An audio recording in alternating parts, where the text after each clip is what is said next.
सरकारी नौकरी, ये एक ऐसा सपना है जो कई लोग देखते हैं। पर सोचिए क्या हो अगर ये पता चले कि हजारों नौकरियां सही तरीके से नहीं बल्कि पिछले दरवाजे से दी गई हैं। सुप्रीम कोर्ट ने हाल ही में एक ऐसा फैसला सुनाया है जो बिल्कुल इसी मुद्दे की जड़ तक जाता है। और ये कोई कोरी कल्पना नहीं है, ये एक असली बहुत बड़ी दुविधा है। पता है, यही सवाल हूबहू यही दुविधा सुप्रीम कोर्ट के सामने थी और आज हम उसी के फैसले को समझने वाले हैं। तो चलिए देखते हैं कि कोर्ट ने इस मुश्किल सवाल का सामना आखिर किया तो किया कैसे। तो चलिए अब इस मामले की तह तक चलते हैं। मुद्दा है बैकडोर अपॉइंटमेंट्स का। सुनने में थोड़ा अजीब लगता है ना, पर आखिर इसका मतलब क्या है, ये है क्या चीज? देखिए, सरकारी नौकरी पाने के मोटे तौर पर दो रास्ते हैं। एक है सही सीधा रास्ता, मतलब विज्ञापन निकलेगा, खुली प्रतियोगिता होगी, इंटरव्यू होगा और जो काबिल होगा उसे नौकरी मिलेगी, सिंपल। और फिर आता है दूसरा रास्ता, बैकडोर वाला, जहां इन सारे नियमों को बस ताक पर रख दिया जाता है और ये सीधे सीधे उन लाखों मेहनती उम्मीदवारों के साथ सरासर नाइंसाफी है जो सही रास्ते पर चल रहे हैं। तो ये पूरा मामला आखिर सुर्खियों में आया कैसे? ये तब हुआ जब मदन सिंह बनाम हरियाणा राज्य का केस सुप्रीम कोर्ट तक पहुंचा। तो कहानी शुरू होती है हरियाणा से। साल था 2014 जब वहां की सरकार एक पॉलिसी लेकर आई। अब इस पॉलिसी का मकसद क्या था? मकसद था उन हजारों टेम्परेरी कर्मचारियों को परमानेंट करना जो सालों से काम तो कर रहे थे लेकिन पक्के नहीं थे। लेकिन एक पेच था। पेच ये था कि इन लोगों की जो शुरुआती भर्ती हुई थी वो किसी ओपन कंपटीशन से नहीं हुई थी और इसी प्रोसेस को नाम दिया गया रेगुलराइजेशन का। और बस यहीं से सारा विवाद खड़ा हो गया। तो अब सोचिए सुप्रीम कोर्ट के सामने क्या सिचुएशन थी। एक तरफ संविधान के बिल्कुल सख्त नियम जो कहते हैं कि सबको बराबर मौका मिलना चाहिए, और दूसरी तरफ उन कर्मचारियों की 10 साल की मेहनत, उनकी रोजी रोटी का सवाल। बहुत बड़ी दुविधा थी ये। कोर्ट ने सबसे पहले पकड़ा संविधान को।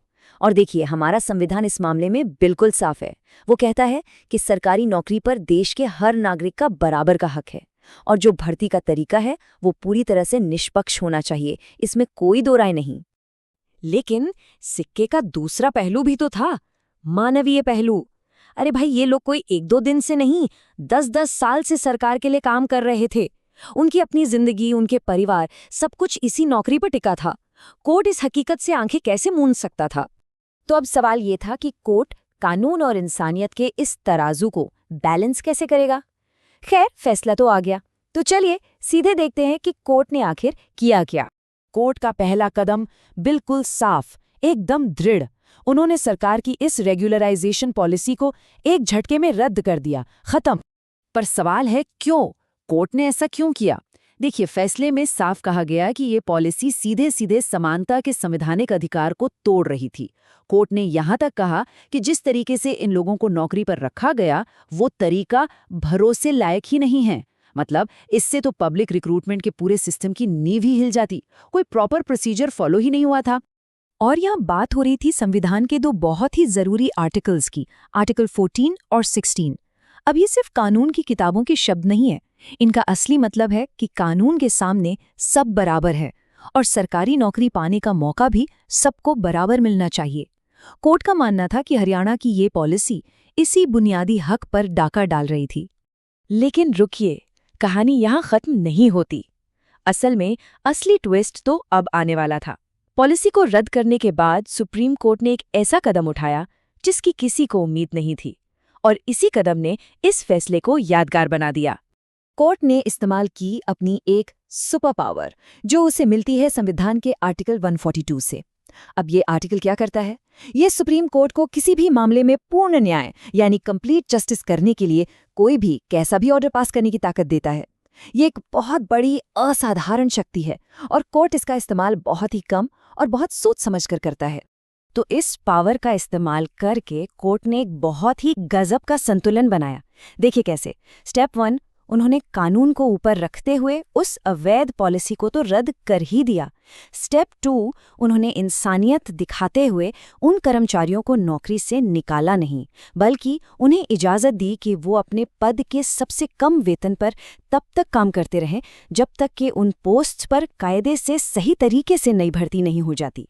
तो ठीक है, फैसला आ गया, सॉल्यूशन भी निकल गया। पर इस पूरे मामले का दूर तक का असर क्या है?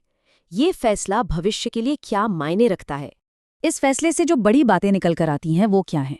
पहली बात, ये साफ करता है कि सरकारी नौकरियों में पारदर्शिता यानी ट्रांसपेरेंसी सबसे ऊपर है।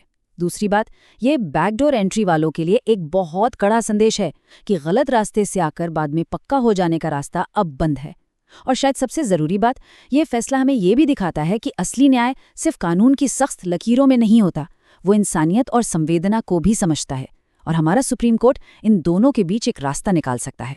और आखिर में ये पूरा मामला हमें एक बहुत बड़े सवाल के साथ छोड़ जाता है।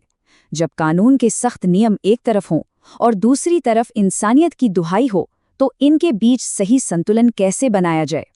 ये एक ऐसा सवाल है जिसका जवाब शायद हम सबको मिलकर सोचना होगा।